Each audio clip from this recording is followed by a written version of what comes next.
Va ora in onda Oltre la pagina.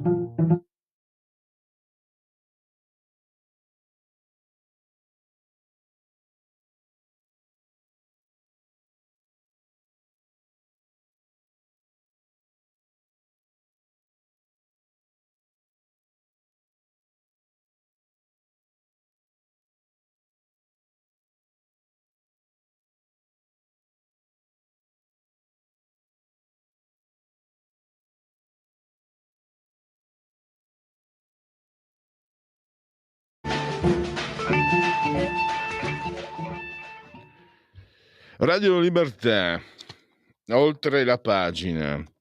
Allora, oggi parleremo di economia, di Lombardia, e poi parleremo anche di destra e sinistra.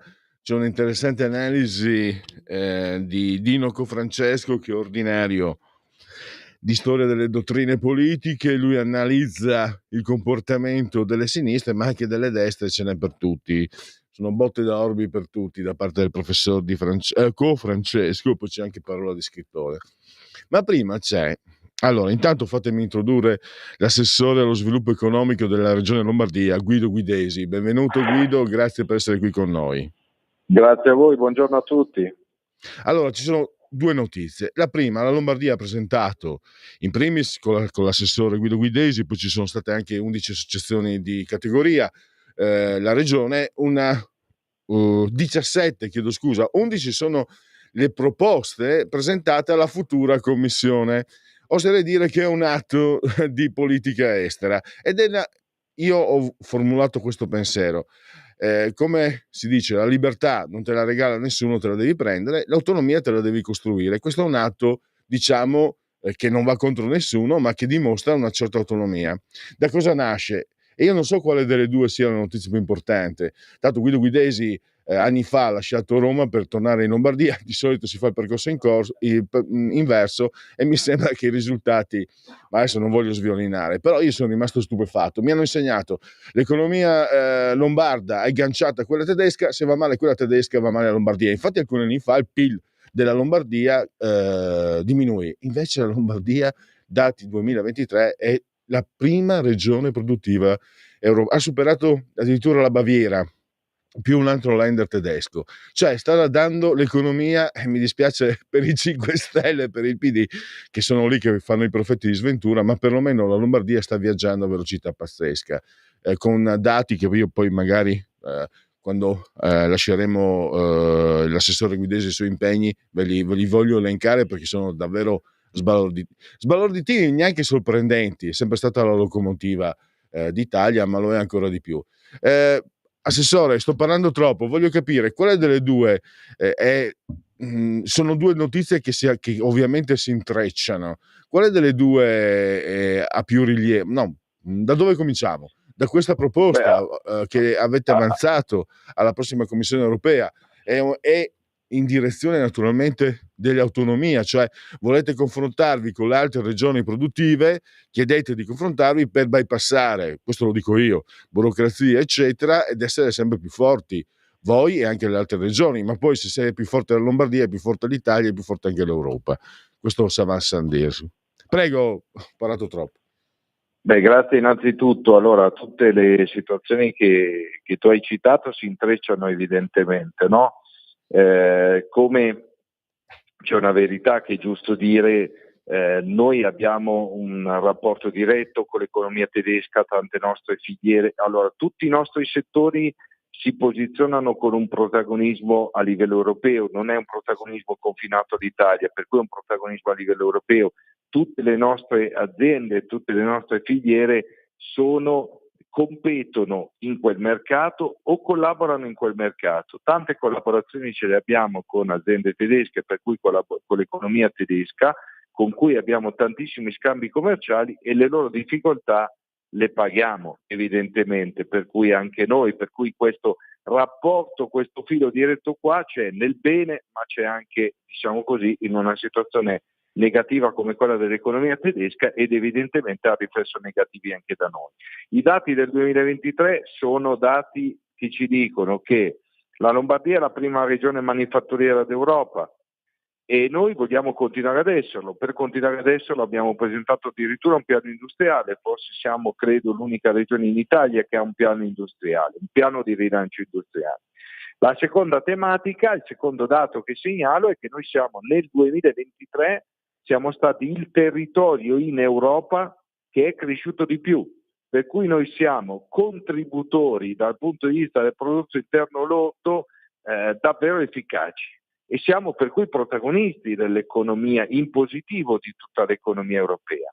Da dove nascono le proposte, da dove nasce per cui la voce unica del sistema economico lombardo, dal fatto che l'Europa finalmente, noi diciamo, sta lavorando su un progetto e su un piano di competitività dell'Europa e noi pensiamo che l'Europa sarà competitiva in futuro solo ed esclusivamente se avrà ancora dei produttori e per cui la regione più manifatturiera d'Europa, cioè la Lombardia, si candida insieme a tutto il suo ecosistema per essere interlocutore diretto a livello europeo perché la prossima Commissione non commetta gli errori ideologici che ha commesso quella uscente, ma attui un confronto diretto con i territori produttivi affinché le scelte vengano fatte sì sulla conduzione di obiettivi ambientali che noi condividiamo, ma con del sano realismo, per evitare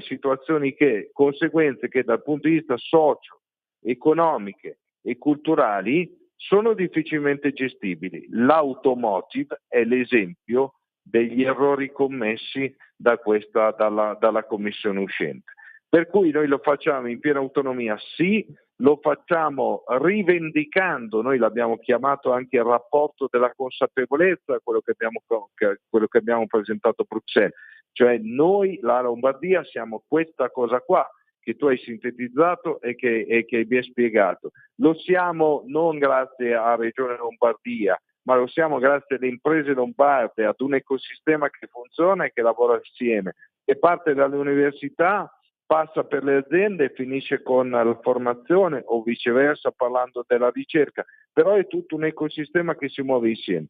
Noi vogliamo essere protagonisti a livello europeo, per cui noi istituzionalmente, politicamente ci stiamo muovendo come regione dove sono le nostre aziende, per cui sul mercato europeo, perché se vogliamo dare una mano alle nostre aziende ci dobbiamo muovere dove loro si muovono.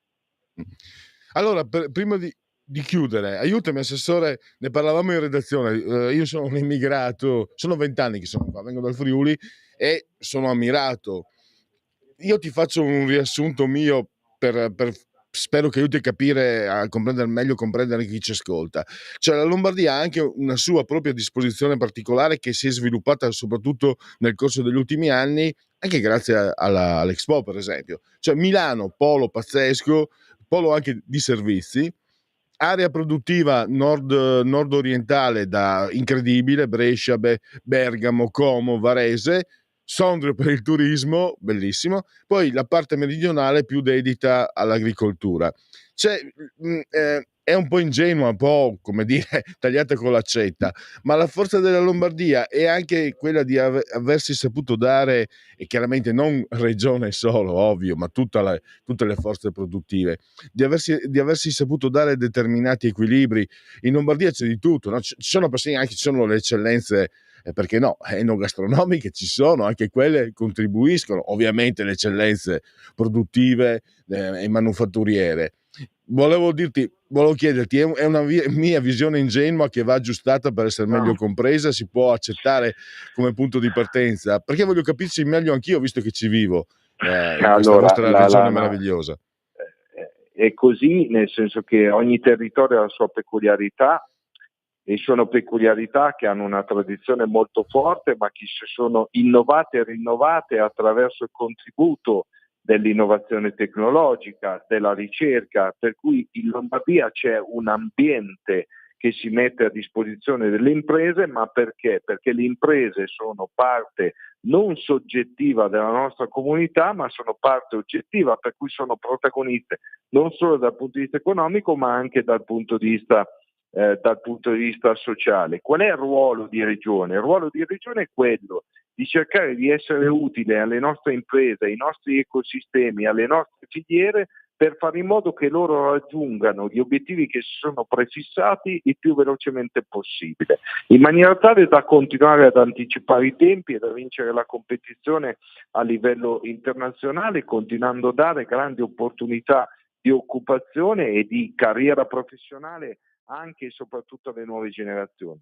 Sono due i segreti e mi permetto di segnalarli. Sicuramente l'ambiente a disposizione delle aziende, e il secondo segreto, che però per me è il principale, è quello che la forza dei lombardi, qualsivoglia ruolo essi occupino e qualsivoglia lavoro essi facciano, sta nel tentativo quotidiano di migliorarsi. E questo è il segreto lombardo, è il continuare a cercare di migliorarsi rispetto al giorno prima, ed è il segreto un po' del successo lombardo. La regione fa la sua parte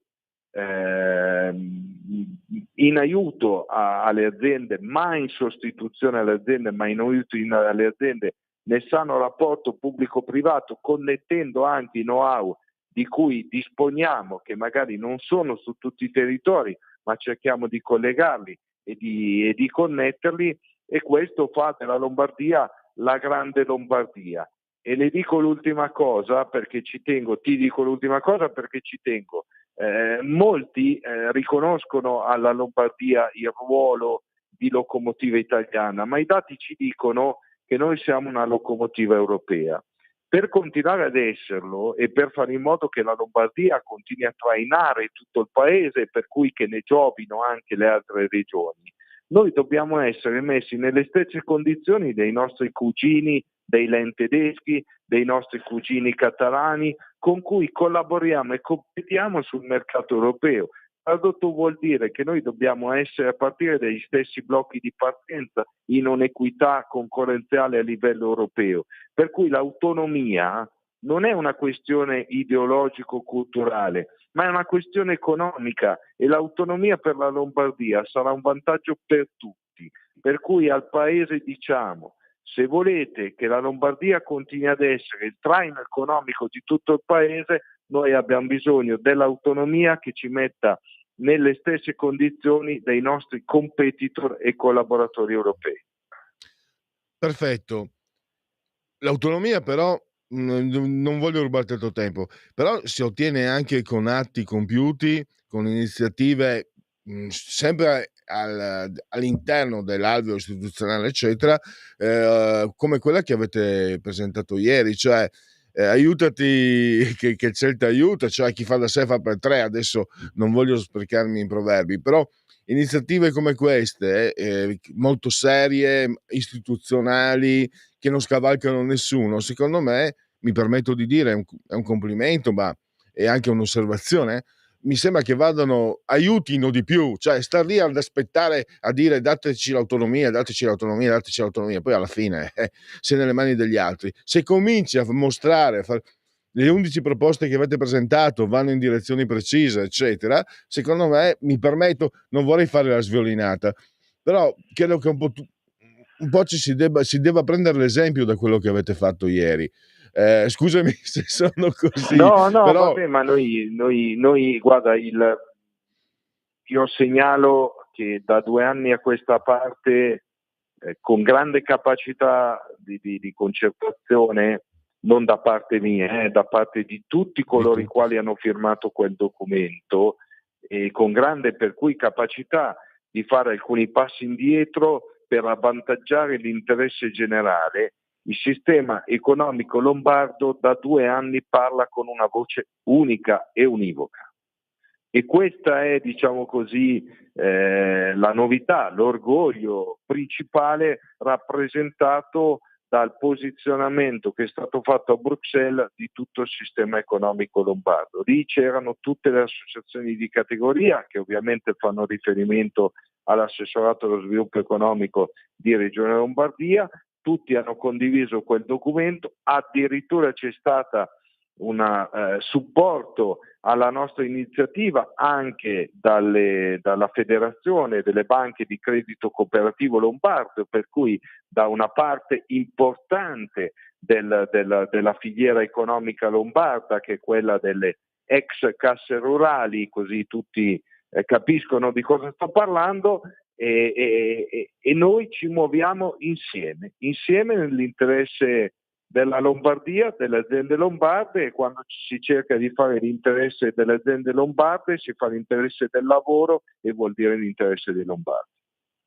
Assolutamente, anche perché non si deve cercare il consenso a tutti i costi, però è significativo che io ho provato a guardare i giornali, eccetera, non c'è stata nessuna voce contraria a quello che avete fatto, anzi i giornali, quelli che ne hanno parlato benissimo. E questo secondo me, insomma, quando si trova anche, diciamo, ci si mette tutti d'accordo, è un buon segnale. Allora, Assessore, io ti ringrazio davvero, spero di averti presto per continuare a parlare di queste tematiche. Grazie a Guido Guidesi, assessore allo sviluppo economico della regione Lombardia. Grazie e a Grazie a risentirci voi presto. dell'ospitalità e buon lavoro a tutti, buona giornata a tutti. Allora, c'è Giulio che vorrebbe seguire. No, fammi, i numeri sono importanti. Fatemelo, sono un ospite, sono un immigrato, fatemi essere, insomma, ricambiare. Io mi permetto, nel mio passato di addetto stampa, la prossima campagna elettorale fai la Lombardia funziona, perché è così.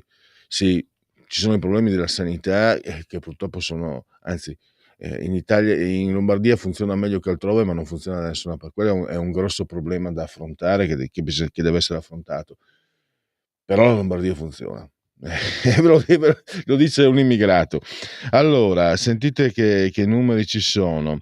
Allora, è l'unica regione italiana in grado di esprimere un indice di competitività superiore alla media europea. Il 60% degli investitori stranieri in Italia, 92 su 100 dei più significativi, investe in Lombardia. Nel 2023 è stato toccato il picco storico di 350 miliardi nell'interscambio mondiale. L'export ha superato i 162 miliardi, che è il più alto di sempre e che è cresciuto il 19,1% rispetto al 2022. In Lombardia sono attive 6.400 imprese per 575.000 addetti per un fatturato di 257 miliardi. Il PIL, questo lo ricordava anche l'assessore, è cresciuto al 5,5% contro l'1,1 dei catalani, lo 0,4 della Baviera e il meno 1 del Baden-Württemberg, che sono due, io li chiamo distretti anche perché 20 anni fa si parlava molto più di distretti, comunque per intendersi sono due regioni potentissime. La Lombardia raccoglie inoltre un terzo del totale delle partecipazioni estere sul suolo nazionale e sviluppa il 20% degli investimenti italiani netti fuori dai confini. Quindi non so se mi spiego. Faccio anche il riassunto, Giulio, perdonami, ma è giusto anche fare il riassunto. L'assessore non aveva moltissimo tempo, quindi queste cose che sono, diciamo, di riepilogative le aggiungo io adesso in coda. 11 sono i temi strategici toccati da queste proposte: il credito, l'attrazione degli investimenti, l'economia di prossimità, l'economia sociale, l'energia e l'indipendenza nell'approvvigionamento, filiere ed ecosistemi, manifattura, microimprese, patto di stabilità, piena neutralità tecnologica, politica fiscale. E direi facciamo sorella tosse, facciamo l'intervallo e poi andiamo al prossimo ospite, poi avremo anche il Segui la Lega, eccetera, eccetera, eccetera. Stai ascoltando Radio Libertà. la tua voce libera, senza filtri né censura. La tua radio.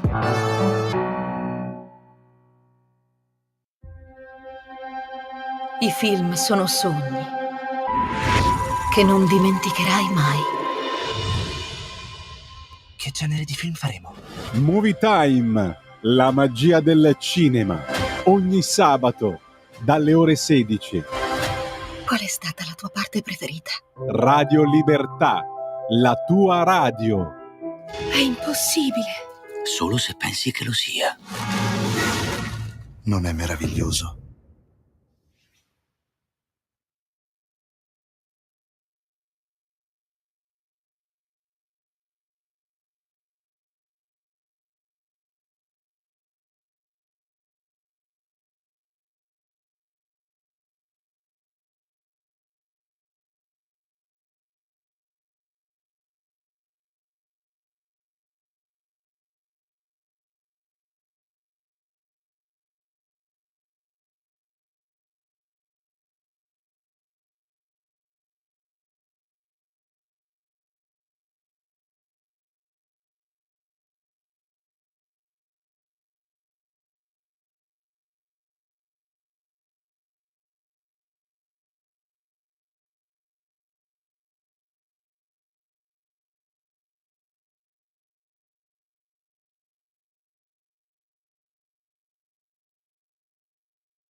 Ora in onda, terza pagina.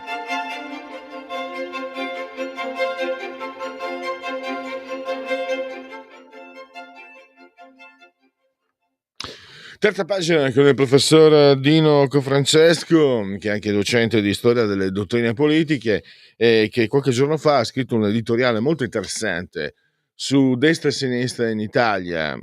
Francamente una partita non è un bello spettacolo, è come guardare la Serie A e poi pensare alla Premier. Chi ama il calcio come me mi capisce. Però ovviamente l'analisi del professore va in profondità, scava, vede anche quelli che sono alcuni ritorni storici nelle cose che non funzionano e quello che è invece magari uno sviluppo più contemporaneo. Allora, il professor Dino Cofrancesco lo abbiamo in collegamento e naturalmente lo ringrazio moltissimo, gli do il benvenuto. Benvenuto professore, grazie per essere ai nostri microfoni. Grazie a lei dell'invito. Io tra l'altro vi permetto, gli ascoltatori di questa radio sono per lo più fortemente appassionati di politica. Recuperate l'editoriale del professore perché sono messi in modo anche molto chiaro degli spunti che fanno parte di chi ama la politica e di chi forse un po' appunto non è, come dire, vede delle cose che preferirebbe non vedere. Professore, destra e sinistra, ognuno ha le sue croci, i suoi difetti. Da dove cominciamo? La sinistra che ama demonizzare l'avversario, che ama praticamente la sinistra che dice non che l'avversario è uno che ha un'idea diversa dalla mia, ma che l'avversario è uno che ha l'idea pericolosa da mettere in carcere, Guardi, la non sinistra ammissibile. purtroppo, dicevo, la sinistra purtroppo non ha ancora fatto i conti con la secolarizzazione della politica. Sì. Le volevo chiedere allora, professore, questo ha avuto un momento critico si è incendiato questo problema con Berlusconi o è sempre stato? Ma in Italia è sempre stato un po' così, no? Però negli ultimi tempi il fenomeno si è, come dire, incancrenito. Quando parlo di secolarizzazione della politica, io intendo riferirmi al fatto che tutti i partiti, tutti gli interessi, tutti i valori sono sul mercato e non c'è una gerarchia oggettiva che consenta di mettere gli uni ai primi posti e gli altri in fondo. No? Mm-hmm. È andato via l'audio, vediamo se riusciamo a recuperarlo. Peccato, è proprio vediamo se sono gli inconvenienti della diretta, come diceva De Cuius.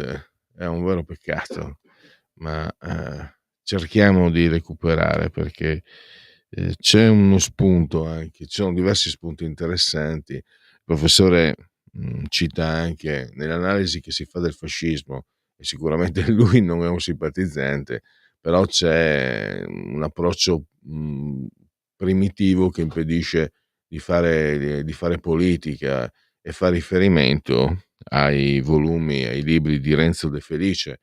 Sembra che siano passati invano quando si sente parlare del fascismo, quando invece sono stati, vediamo un attimo se è stata recuperata la linea. Professore, mi sente adesso? Pronto? Ecco, stavo dicendo che per la sinistra non è mai esistito il pluralismo, nel senso che per la sinistra il pluralismo sono i valori diversi ma tutti buoni: libertà, eguaglianza, fraternità, solidarietà, eccetera. Ma questo che pluralismo è? No? Il pluralismo c'è quando ci sono anche valori alternativi, tipo libertà, autorità. Non so se c'è un filosofo inglese che si chiama Bernard Crick, che ha scritto un libro intitolato Elogio della politica. E in questo libro Crick usa l'espressione che io ho ricordato: siamo tutti sul mercato. Finché non ci si rende conto che siamo tutti sul mercato, non può mai esserci una società liberale. Non so se sono stato chiaro. Pronto? Sì, è stato... mi interessa capire cioè, cos'è mancato. Allora, in Inghilterra, non so adesso se l'esempio, c'è stato comunque Tony Blair. Cos'è mancato all'Italia? Perché mi permette, professore, mi ha colpito il suo riferimento a Renzo De Felice. Allora, quando ero ragazzino al liceo, fine anni 70, si parlava molto dei saggi di De Felice. Io ero apolitico, no? E sentivo, wow, mamma mia, Renzo De Felice che fascista, mamma mia che fascista. Era anche un'opinione che andava anche al di là della sinistra. Leggo un saggio di De Felice ci sono sempre e dico, stati, no? Sì, ma leggo il saggio, ero un ragazzino, comunque ero senziente, seconda liceo, terza liceo, leggo il saggio di De Felice e dico, ma questo è fascista? Ma io ero apolitico. Ecco, mi sembra a distanza di 40 e rotti anni che di lì un certo tipo di cultura, un certo tipo di pensiero politico non si è mosso. Ma perché non si è mosso? Perché non si è mosso? Perché, come dicevo io, i fattori culturali in una società civile contano molto, no? E se uno non interiorizza il pluralismo, nell'accezione del compianto Isaiah Berlin, rimarrà sempre fuori dalla società liberale, no? Gli altri possono essere anche tollerati, ma possono essere solo tollerati. Se poi vanno al governo diventano tutti fascisti. Non so se sono stato chiaro, no? In Inghilterra c'è la legittimazione, ecco, di chi non è progressista. In Italia non essere progressista significa essere fascista, ma non essere progressista significa anche essere conservatore. Ed essere conservatore significa che uno ha a cuore valori che non sono quelli della sinistra italiana, no? Mi dica se c'è qualche punto in quello che dico che si capisce poco. No, stavo pensando mentre parlava il riferimento a Berlin, i due tipi di libertà. Ecco, da cronista ignorante. Io ho fondato un'associazione culturale Isaiah Berlin che tutti gli anni a Santa Margherita Ligure organizza verso la fine di agosto il Festival della Politica. Ed è l'unico festival della politica realmente pluralista, perché invitiamo sia post-comunisti che post-fascisti, che democratici, che post-democristiani, eccetera, no? E per noi il riferimento a Berlin è essenziale, perché Berlin ha scritto dei saggi bellissimi sul pensiero controrivoluzionario che indussero Bobbio a considerarlo un filofascista. Ma ecco, in realtà era tutt'altro che un filofascista. Berlin era un liberale che votava la burista, no? Tanto per chiarire le cose, no? Però ecco, Berlin dice... Sì, dica. No, era questo il punto. Allora, mi permetto, no? Allora, non è tanti anni, prima seguivo più politica, adesso ho una trasmissione nella quale posso occuparmi anche di queste tematiche. E mi perdoni, lei parla con un ignorante. Queste tematiche le ho scoperte negli ultimi anni. Berlin è eccezionale, è un pensatore, convengo con quello che... E non è il solo, ma professore, manca, e qui forse veniamo alla critica alla destra, ma come dire, è marginalizzato nel dibattito per così dire pubblico. Io scoprendo, e quindi ho anche l'entusiasmo dell'autodidatta, se lei me lo perdoni, scoprendo questi pensatori che portano veramente, per lei no, ma per me aria fresca, nuova, che dovrebbero essere un riferimento per chi non è come me, non è di sinistra, e sono però, fanno fatica anche a destra a trovare Sì, spazi. sì, E ma la questo, destra in Italia, c'è la destra politica, perché poi c'è la destra culturale che è un'altra cosa. In Italia la destra è l'ignoranza allo stato puro. Le faccio solo un esempio. Io vivo a Genova, come lei sa, e a Genova abbiamo invano tentato di far dedicare 2 strade, uno a Vilfredo Pareto. Vilfredo Pareto è stato il più grande sociologo del suo tempo, no? Era genovesissimo, anche se nato per caso a Parigi in tempi di emigrazione politica. Il padre era un patriota risorgimentale, però Pareto era genovese a tutti gli effetti, no? Non c'è stato verso di far dedicare una sola via, una sola strada, una sola piazza a Vilfredo Pareto, no? E dico io, ma questo perché? Non per malanimo nei confronti di Pareto, ma per ignoranza. Non hanno nessuno degli assessori addetti ha colto il fatto culturale, cioè che a un certo punto dedicare una via a Pareto significava affermazione di un'identità di cui non c'era affatto da vergognarsi, e anzi di cui c'era da inorgoglirsi, no? Ecco, professore, mi perdoni, questo, a beneficio degli ascoltatori, ricordiamolo, Pareto è morto nel 1925, ma viene un po' accostato al fascismo. No, 23. Ah, 23. Ancora meglio, cioè non può essere fascista, però lo accostano e quindi viene trascurato anche per questo. No, perché Pareto era un po' il culto di Benito Mussolini. Mussolini aveva una grande considerazione per Pareto, anzi diceva di averne sentito le lezioni a Losanna, cosa che molti veramente contestano pure, no? Però insomma Pareto era il simbolo di un grande intellettuale, di un grande studioso, a cui il fascismo, andato al potere nel 22, aveva dato un incarico alla Società delle Nazioni, e Pareto aveva accettato questo incarico, anche perché Pareto, come quasi tutti i liberali della sua epoca, aveva visto nel fascismo una cosa buona, no?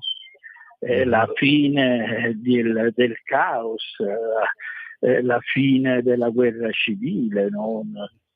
E su questo era d'accordo con Luigi Einaudi, era d'accordo con Benedetto Croce, era d'accordo con tutti i liberali del suo tempo. Ma infatti, professore, leggendo il suo articolo, io mi ero permesso di un pensiero.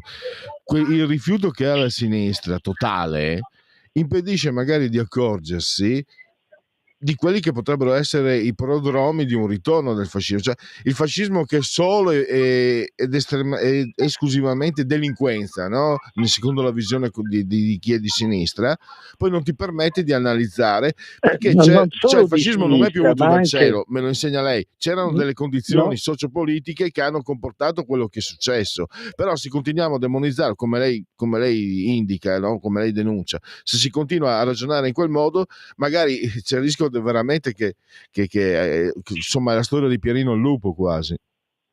Beh, certo, questo sì. No, io non credo però che in Italia ci possa essere un pericolo di fascismo, neppure come reazione. Certo però che c'è una democrazia malata, una democrazia in cui i contendenti non riconoscono la legittimità dell'altro, no? Oggi è un qualcosa particolarmente visibile nella sinistra, perché la sinistra è fuori dal governo, no?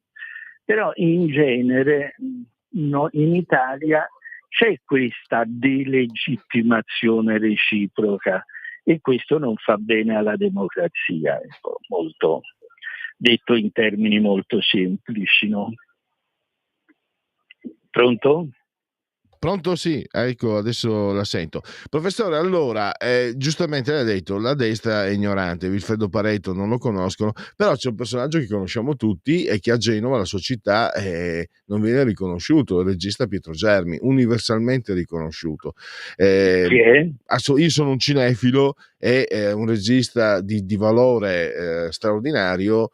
Io sono rimasto stupito, per esempio, che il pasticciaccio brutto di Via Merulana di Germi avesse ottenuto il consenso di Carlo Emilio Gadda, che non era proprio un signore molto disponibile. Quindi, però per capire quanto sia stato bravo questo regista, Germi non è una figura Genova, di... anche se da 7 anni è governata dal centrodestra, neanche lei ha detto neanche una piazzetta, neanche un niente. È quello che ho denunciato io. Tra l'altro nel caso di Germi c'è anche il paradosso che mentre nel caso di Giovanni Ansaldo si può dire che hanno delle colpe storiche, colpe tra virgolette, Giovanni Ansaldo ha diretto il telegrafo di Galeazzo Ciano, Pareto ha visto con simpatia il fascismo, ma nel caso di Pietro Gelli la cosa diventa assurda perché lui era un uomo di sinistra che votava socialdemocratico, no? Ecco, però allora socialdemocratico era sinonimo di fascista. Non so se lei ricorda il film della Wertmüller Travolti da un insolito destino. C'è il marinaio Curruncio che per offendere la ricca aristocratica milanese le dice di tutto, puttana, sgualdrina, eccetera, e poi termina con un socialdemocratica. E quindi questo la dice lunga sul fatto che non c'è neppure non c'era neppure la legittimazione di chi, pur essendo a sinistra, faceva parte di una sinistra anticomunista. È questo. Però appunto, professore, e la destra qui deve darsi una svegliata, se posso esprimermi terra a terra.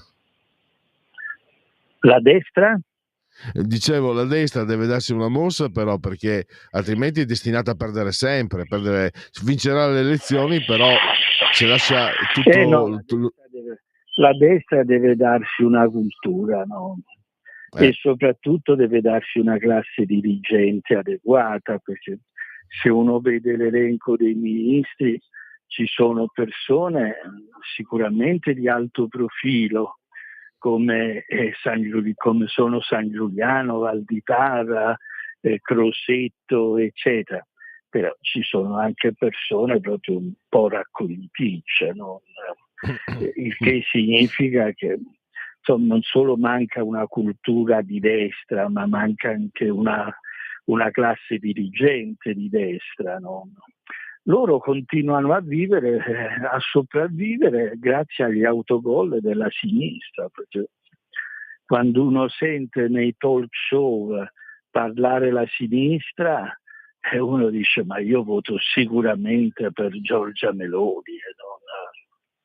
Non so se ieri sera ho sentito la trasmissione di Paolo Del Debbio, c'era l'onorevole Gualmini del PD e c'era da rimanere allibiti, questa qua che parlava di questo governo di centrodestra come di un governo della repressione, un governo liberticida, eccetera. No? E al che dico, ma questi dove vivono? No? Vabbè, comunque, ripeto, finché la destra vivrà sempre di autogol e dovrebbe augurarsi che di Gualmini di 100 ce ne siano non 100 ma 1000, 2000, perché più loro parlano e più sono sicuri di vincere le elezioni, no? Questo è quello che penso. Però professore, siamo in chiusura, no? Mi permette un'osservazione sempre terra. Nel tennis, sport che amo moltissimo, e anche in genere negli sport, per giocare bene bisogna essere in due, e quindi qui c'è il gioco al ciapanò, viene da dire, se si continua così. Ma insomma, poi qualcosa di positivo questo governo lo sta facendo, cioè rispetto ai governi precedenti sicuramente un liberale si sente più a suo agio. Pronto? No, sì, no, ma mi riferivo proprio al fatto che se si vive anche sugli autogol della destra, poi magari se si fanno delle cose giuste ci si siede e non si progredisce. Ah beh, certo. Insomma, diciamo così che la destra è abbastanza malata, la sinistra è così, è proprio sta per esalare l'ultimo respiro, no? Perché proprio sono in una confusione totale, no? E sono fatti loro, cioè io poi sono al di fuori dei partiti, al di fuori degli schieramenti, no? Collaboro a riviste come la Fondazione Yuma e Huffington Post, che tra l'altro non hanno proprio una linea politica, specialmente Huffington Post, che è la mia, però diciamo che beneficio della loro ospitalità e della loro tolleranza, no? Sì, dimenticavo l'articolo del professor Confrancesco, lo trovate su Fondazione IUM e trovate tante cose su questa pubblicazione online guidata dal professor Ricolfi, che secondo me produce lavori davvero molto molto interessanti, che dovrebbero essere di riferimento per tutti coloro che amano la politica, a partire da chi non è di sinistra, secondo me, perché c'è tanto da imparare. Professore, guardi, Luca Ricolfi è l'unico scienziato politico serio che ci ritroviamo in Italia. Gli scienziati politici sedicenti liberali sono tutti quanti finiti male, no? Quasi tutti finiti male. No? Però, ma per sapere come stanno le cose uno deve leggere gli articoli e i libri di Luca Ricolfi. No, sono d'accordo, infatti noi, quando soprattutto Luca Ricolfi è legato al nostro co-direttore Cainarca, però faccio un discorso così un po' piano, terra.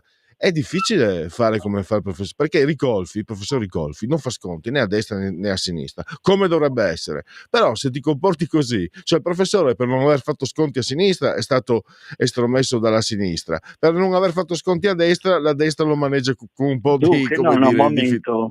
Momento, Ricolfi non è stato estromesso dalla sinistra, se n'è andato da uno dei giornali che pagano di più in Italia, cioè Repubblica, perché in dissenso con la linea politica di Maurizio Molinari, cosa che in Italia è meglio segnarselo in qualche annale della storia d'Italia, perché non capita mai, no? Io l'unico caso che conosco è quello di Ricolfi, no?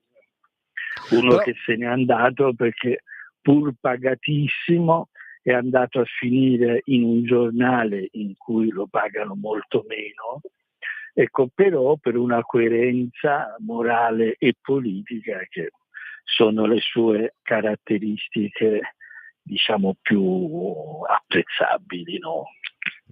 No, mi riferivo in generale, cioè il fatto quando il professore scrisse, se non sbaglio, Perché siamo antipatici, era annoverato come intellettuale di sinistra, a spanne, ma no? lui Cioè, è sempre considerato intellettuale di sinistra, però, no? È vero, però la sinistra da quel momento, io ho avuto come giornalista questa impressione, ha cominciato, come dire, a tenerlo un po' più distante. Sì, però voleva anche cooptarlo, perché in fondo non è stato lui a proporsi a Repubblica, è Repubblica che ha cercato lui, no? Sì. Però per me, secondo me, ci mancherebbe una figura della qualità del professor Ricolfi, ci mancherebbe. Per conto mio, però, se tu dai schiaffi a destra e a sinistra, in Italia la vita è difficile, perché la terza via, cioè quella che dovrebbe. Sicuramente no.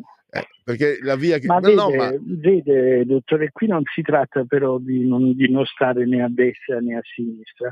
Qui si tratta di distinguere quello che è il ruolo dello studioso, esatto. e il ruolo dello studioso è descrivere la realtà, e da quella che è la militanza. No? La militanza è qualcosa di legittimo, ci mancherebbe altro, no? Però se uno fa lo studioso e se fa lo studioso ed è uno scienziato liberale, e uno scienziato liberale scrive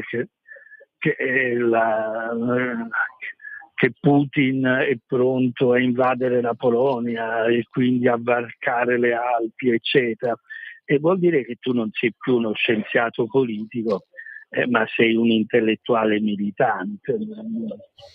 Organico, si dice. Organico, molto organico. Sì.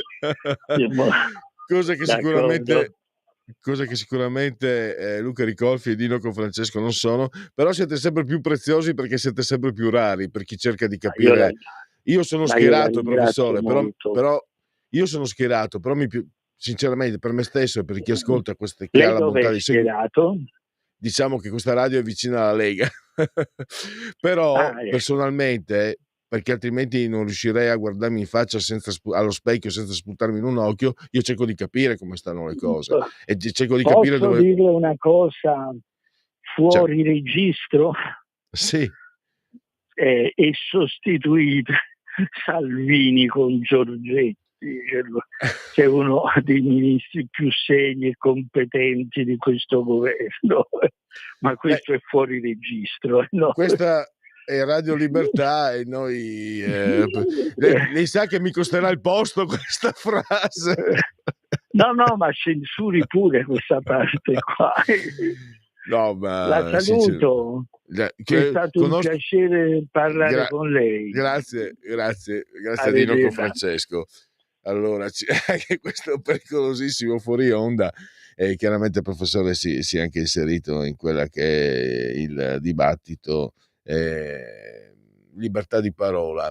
Allora, dunque, c'è qualche. No, sì, ma non so se c'è qualcuno che mi può indicare quei giornali dove si cerca lavoro, perché a una certa età non so più fare molte cose, avrò dei problemi, datemi una mano. No, si scherza, dai. Adesso c'è l'intervallo, Giorgio Gaber e poi parola di scrittore. Stai ascoltando Radio Libertà, la tua voce libera, senza filtri né censura. La tua radio.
Gaber, Giorgio Gaber, che come ogni settimana, ogni venerdì chiude la proposta musicale di Oltre la pagina di Radio Libertà, e dopo aver attraversato e solcato le perigliose lande della politica, ritorniamo diciamo su argomenti che sono più piacevoli, meno pericolosi, perché parliamo di libri con parola di scrittore. Lo sapete, la rubrica che si avvale dell'imprescindibile collaborazione di Patrizia Gallini di Ardèche Comunicazione. Mi piace anche ripetere che Patrizia si mette a vostra disposizione, chi lo vuole, quindi chi lo desideri può inviare i propri manoscritti o per via postale ad Ardèche Comunicazione, scritto Ardeche, via Andrea Verga, numero 4, 20144 il Cap, Milano, oppure per email a press2, scritto press con 2S, 2 il numero, @ardèchecomunicazione.com, scritto Ardèche Comunicazione senza interpunzioni. E oggi parliamo, ci spiegherà lei meglio come possiamo, diciamo, inquadrare, perché sicuramente è un romanzo storico, parla di figure che hanno attraversato la storia. E che storia? Stiamo parlando della Rivoluzione francese, stiamo parlando di Maria Teresa Carlotta di Borbone, che era la figlia di Re Luigi XVI, ghigliottinato. Lei sopravvisse, c'è la storia e dopo c'è anche il romanzo. Si chiama Madame Royale, si intitola questo romanzo, Nua Edizioni. Lo trovate per 4 euro e spicci in ebook, oppure in brossura a 15 euro e spicci, 280 pagine. L'autrice torna ai nostri microfoni. Bentornata Lisa Beneventi. Benvenuta. Ben trovato ancora. Eccoci qua. Allora, Perfetto. aspetta, abbiamo qualche problema, Lisa, mi perdoni, abbiamo qualche problema. Si avvicini di più al microfono, perché altrimenti ne perdiamo l'audio. Ok, così mi sentite? Forte e chiara. Ecco, Allora, arriva un po' in ritardo, alla voce, ho l'impressione. no, direi che arriva. No, il collegamento funziona, va bene, va benissimo. Vedo anche una bellissima libreria alle sue spalle, che fa sempre piacere vedere. Sì, con tanti libri scritti da me anche, Sì. E perché questo sì, ci e sono questo sì. tutti i testi scolastici che ho scritto per Zanichelli prima di passare al romanzo. Allora, romanzo storico, personaggio veramente esistito, e poi abbiamo il romanzo, cioè entra la parte più di fantasia. Allora, come lo inquadriamo? È una parte gialla, perché c'è una parte sicuramente di mistero, no? Il mistero di Madame Royale dopo la morte di Robespierre. Sì, allora, la vita di Madame Royale è circondata da un alone di mistero. Vi sono infatti, tra gli storici 2 linee di Perché ti pensiero. ammazzo. Una afferma che, Madame Royale è diventata poi la duchessa d'Angoulême, l'altra invece afferma che vi sia stata una sostituzione di persona. Ora io non rivelerò niente, perché la mia verità, la mia versione la darò alla fine del terzo volume, perché Mh. questa sì è una trilogia.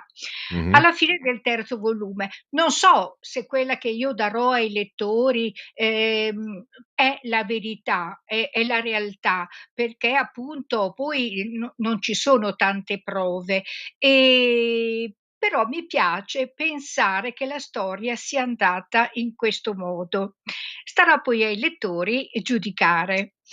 Non voglio spoilerare troppo e posso dire che in questo primo volume noi abbiamo la storia di Maria Teresa Carlotta dall'inizio della rivoluzione fino alla sua liberazione nel 1795, quando, sale su una carrozza e parte. Dove andrà, non si sa. Secondo appunto una parte di storici, lei andrà alla corte di Vienna presso i parenti materni. E sono anni quindi di prigionia nella dura prigione del Tempio, dal 1792 al 1795. Maria Teresa Carlotta è una ragazzina, esce che ha 16 anni, e quindi vive la sua adolescenza in questa prigione buia, tetra, umida, sporca, per molti mesi anche da sola, dopo che i suoi genitori, la zia, Elisabetta, sono stati ghigliottinati. Rimane da sola in questa stanza, separata anche dal fratellino Luigi XVII, che morirà non sulla ghigliottina, ma morirà di stenti, perché è completamente abbandonato a se stesso, plagiato, sporco, nessuno si preoccupa, di farlo uscire a prendere un po' d'aria nel cortile della prigione, nessuno, lo lava, lo pulisce, lo aiuta e questo povero bambino muore di stenti. Ehm, che cosa posso dire ancora? Le E fonti, mi posso interessava, dire che sì. Lisa, mi interessava anche un po' come si è mossa per recuperare le fonti. Sicuramente immagino che, internet aiuti, ma non può bastare per scrivere un romanzo, credo. Come Ho si dovuto leggere moltissimo sulla rivoluzione francese e su tutti i personaggi coinvolti. Ovviamente in Francia la letteratura è molto ampia, no, tanti libri su Luigi XVI, Maria Antonietta, Luigi XVIII, Carlo e i vari fratelli, no, Borboni, ma, tanti libri sulla rivoluzione, tanti libri anche su Maria Teresa Carlotta, e lì ognuno dà un po', la sua versione. Ma direi che il testo principale sul quale mi sono basata è questa, che è una, trascrizione e pubblicazione del diario che Maria Teresa Carlotta ha scritto in prigione. E poi avremo anche il diario della duchessa d'Angoulême. E mh-mh. quindi queste sono fonti importantissime. Può darsi che in parte siano state anche maneggiate, perché quando Maria Teresa Carlotta è uscita dal Tempio, da questa prigione, ha consegnato le sue memorie alla donna che negli ultimi mesi le è stata vicino, no, Renette. E le ha detto: "Fanne quello che vuoi". Si sa che Renette lo ha consegnato questo diario a Luigi XVIII, quindi può darsi anche che Luigi XVIII abbia rimaneggiato qualcosa, ma poi sono entrati negli archivi, di Francia e adesso sono stati ristampati. Questa è la fonte principale, perché è Maria Teresa Carlotta che scrive, che parla, che ci racconta, ci dice quello che fa, ci parla delle sue paure, ci parla, di quello che avviene quotidianamente in prigione e, che posso dire anche, a questo punto, quindi io mi sono basata su questa testimonianza vera e ad esse ho aggiunto anche, interventi miei sugli avvenimenti che hanno preceduto questa prigionia. Quindi non so, l'assalto della Bastiglia nel 1789, tutti gli avvenimenti tragici di quell'anno 1789, quando cade la monarchia, e questi avvenimenti sono visti sempre attraverso gli occhi di Maria Teresa Carlotta e gli occhi anche dei suoi genitori quando erano ancora vivi, perché insieme ricordano il loro passato, ricordano gli avvenimenti che hanno preceduto questa prigionia, diciamo. Ah, ne approfitto, Lu Lisa, lei tra l'altro è anche docente di francese, quindi proprio, padroneggia la materia. una curiosità è che non c'entra col suo romanzo, c'entra col periodo storico, perché secondo le mie fonti ho delle fonti contraddittorie su Charles-Henri Sanson, che era il boia della rivoluzione francese. Allora, ho una fonte che mi dice che sarebbe stato addirittura di origine trevigiana. Siccome io sono mezzo friulano, mezzo veneto, la cosa mi incuriosisce. Invece so per certo che ci sono ancora persone che depositano fiori sulla sua tomba in riconoscimento alla sua opera di pulizia, potremmo dire. Di pulizia.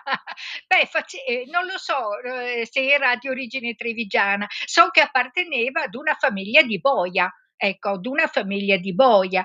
E prima, e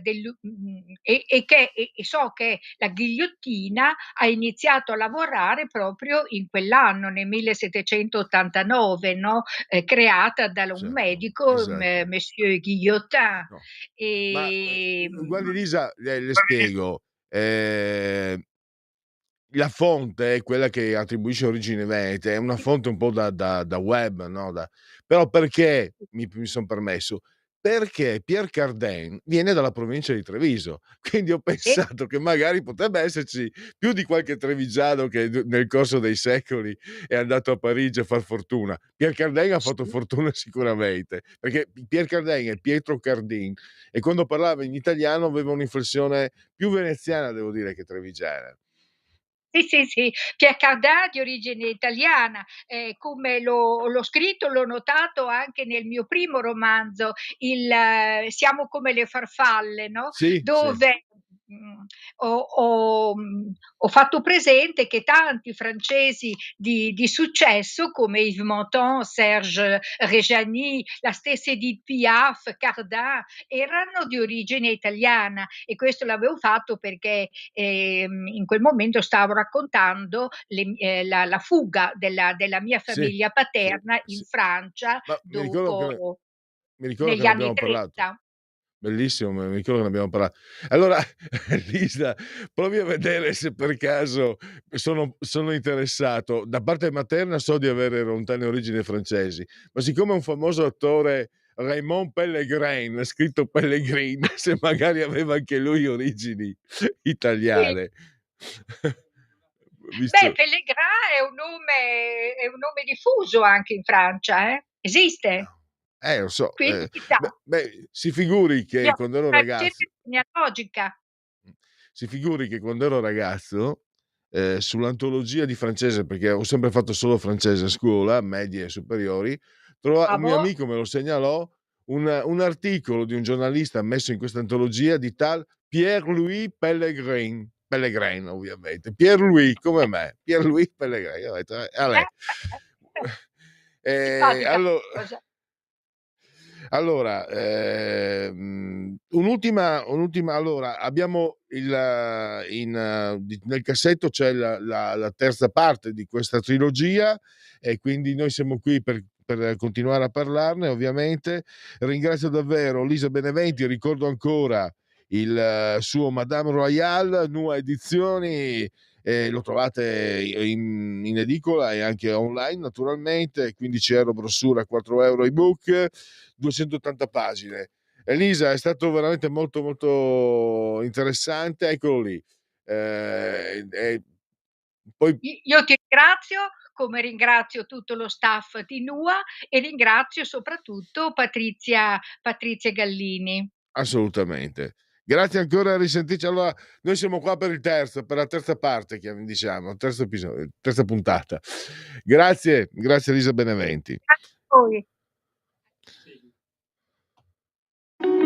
Segui la Lega è una trasmissione realizzata in convenzione con La Lega per Salvini Premier. Segui la Lega prima che la Lega seguisca te alla Pellegrina, ma anche mi ha messo dalla sintassi, io seguo a te alla Marciana. Sono sul sito legaonline.it, scritto legaonline.it, molte cose si possono fare su questo sito. per esempio scaricare l'opuscolo in PDF che vi elenca i progetti portati a termine da questo governo grazie alla presenza della Lega, poi ancora il calendario delle feste e poi naturalmente anche la possibilità di iscrivervi. È molto facile, molto semplice, si versano 10 euro, lo si può fare anche tramite PayPal, senza nemmeno vi sia la necessità che siate iscritti a PayPal. Poi il codice fiscale, gli altri dati richiesti, e quindi vi verrà recapitata la magione per via postale, ma se di mezzo ci sono poste italiane noi raccomandiamo ampli, profondi, calorozzi, morbossi, insinuanti, piacevolissimi gesti apotropaici alle femminucce, ai maschietti e anche tutti i sessi previsti, anche quelli non previsti. Io sono ecumenico inclusivo. E poi vi verrà ricapitata pertanto la tessera Lega Salvini Premier. Andiamo avanti, il momento di autodeterminazione civica, il D43, il 2 per 1000, soldi nostri, lo Stato vorrebbe tenerseli, noi perlomeno abbiamo questa facoltà, indicargli dove spenderli. Questo è un redazionale leghista, quindi noi vi diamo indicazione politica, ovviamente per la Lega. 2 per 1000, nel 2 per 1000 scrivete D43 nella dichiarazione dei redditi, ovviamente, scusate, non nel 2 per 1000, nella dichiarazione dei redditi sul 2 per 1000 D43, scelta libera che non ti costa nulla. D di Domodossola, 4 le stagioni, la pizza 4 stagioni, dai, al venerdì pizza 4 stagioni per tutti, e 3 è il numero perfetto. E poi abbiamo il calendario delle uscite radio televisive dei protagonisti, gli eroi della Lega, ovvero i suoi politici. Vediamo se ci sono aggiornamenti. Non ce ne sono, quindi possiamo togliere condivisione e andiamo al sì. Segui la Lega è una trasmissione realizzata in convenzione con La Lega per Salvini Premier. Allora andiamo, rilevazione sul consumo e produzione di prodotti delle imprese, un dato Istat, il campione coinvolto di 100.000 imprese, dice che analizzerà i dati, no scusate, questo è un dato non inerente, perdonatemi, è entrato. Termometro politico, sondaggio su elezioni politiche, Papa e Ucraina.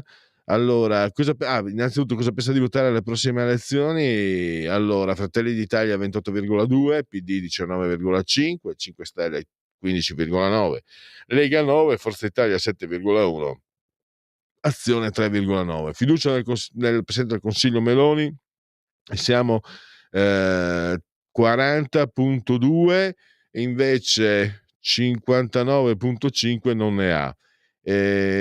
In Ursula von der Leyen poco, veramente, perché abbiamo 25,8 fiducia, molto abbastanza, 73,2 non ne ha per nulla o poca. Papa Francesco ha detto, in riferimento all'Ucraina, che si deve avere il coraggio della bandiera bianca e negoziare. Allora, ha completamente ragione per il 37,1 degli intervistati, ha ragione, si deve negoziare 22,5, quindi 37, 47, 59, 59,6, quasi 2/3 sono con il Papa. Non sono molto d'accordo, dovrebbe innanzitutto chiedere all'aggressore di sedersi al tavolo delle trattative. Per il 23 non sono per nulla d'accordo, il Papa dovrebbe stare dalla parte delle vittime, quindi dell'Ucraina, il 14,3, non sa il 3,1. Quali tra i seguenti soggetti rappresenta più di tutto un pericolo, una minaccia? La Russia 26,8, il radicalismo islamico 23,7, gli Stati Uniti 20,2, l'Unione Europea 7,9, la Cina 4,1, Israele 2,8, non credo corriamo particolari politici 10,8, non sa 3,7. Quelli tra i seguenti soggetti rappresenta più di tutti un pericolo: la Cina 40, per la pace 40,3, la Russia 23,8, gli USA 18, il radicalismo islamico internazionale 9,8, l'Unione Europea 7,2, Israele 0,6, non risponde allo 0,3. Adesso fatemi andare ai convenevoli formulaici, ricordandovi che siete in simultanea con Radio Libertà, oltre la pagina quando sono scoccate Le 11:55. Oggi funzionano gli applausi alla meravigliosa sigla, insieme a Giulio Cesare Carnelli assiso saldamente sulla tolla di comando in regia tecnica, entrambi sospesi a 79 metri sopra il livello del mare, 25 gradi centigradi sopra lo zero interni, fa caldo, 19,3 esterni, è arrivata la primavera, davvero, ma anche per calendario, 63%, non ditegli a quelli di ultima generazione, i gretini, perché altrimenti 63% l'umidità, 1021 millibar la pressione. Un abbraccio come sempre forte rivolto alla signora Adriana Angela, Clotilde e Carmela. Loro ci seguono, ma ci seguiscono anche, previsto anche dalla sintassi, del canale 252 del digitale televisivo terrestre, e poi ancora potete continuare a farvi cullare, perché Radio Libertà è una radiovisione, e quindi chi si abbona a Radio Libertà campa oltre 100 anni, meditate gente, meditate, e c'è il DAB, potete farvi cullare dall'agito suono digitale della Radio DAB, ovunque voi siate, invece potete sentirci grazie alle applicazioni iOS e Android, e quindi smartphone, iPhone, tablet, mini tablet. Alexa, accendi Radio Libertà, passaparola, ve ne saremo riconoscenti. Poi abbiamo Twitch, il social dell'ultima generazione, il profilo Facebook per orientarvi tra le nostre trasmissioni, e infine anche l'ottimo abbondante sito radiolibertà.net. E direi di concludere, vediamo, la mettiamo la sigla del Genetriaci.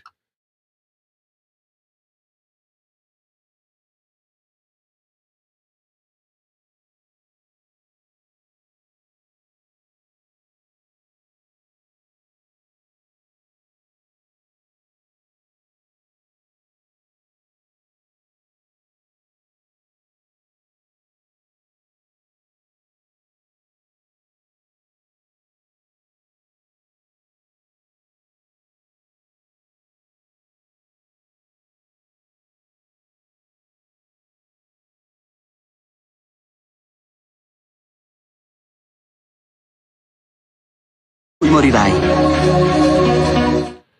Genetriaci, ricorrenze e commemorazioni del secondo giorno di Germinale, mese del calendario repubblicano, per tutti i venerdì Winners, 22 di marzo, anno domini 2024, o 2024 dir si voglia. Mladen Sekulovic, in arte Karl Malden, 2 nomination, un Oscar, Fronte del Porto mi sembra. Poi abbiamo Saturnino Manfredi, in arte Nino Manfredi, conta prima la mimica, poi la parola, questo non lo insegna più nessuno. Non è un errore, è un mimo, diceva il grande Marcel Mangel, in arte Marcel Marceau. Angelo Badalamenti, Twin Peaks, si vergognava di aver avuto tanto successo con una canzone con una composizione che lui giudicava molto molto molto semplice, molto scarna, però è fantastica, bellissima. Fausto Bertinotti, allora, se avete dei figli un po' così, come dire, la parola esagerata, asini, che non funzionano tanto bene a scuola, dovete ricordargli che anche venissero bocciati 3 volte alle superiori, poi possono diventare presidente della Camera, perché Fausto Bertinotti è stato bocciato 3 volte alle superiori e ha fatto un carrierone. Bruno Ganz, la mamma era italiana, grandissimo attore, Pane e Tulipani, Nosferatu di Herzog, eccetera eccetera. On Broadway, George Benson, Fanny Ardant, che fu anche compagna di Truffaut, poi il giuslavorista Pietro Ichino, Goran Bregovic Underground, e Reese Witherspoon. La chiusura col tosso. Allora, 2 nomination, un Oscar per lei. Grazie a tutti, buon proseguimento e miau.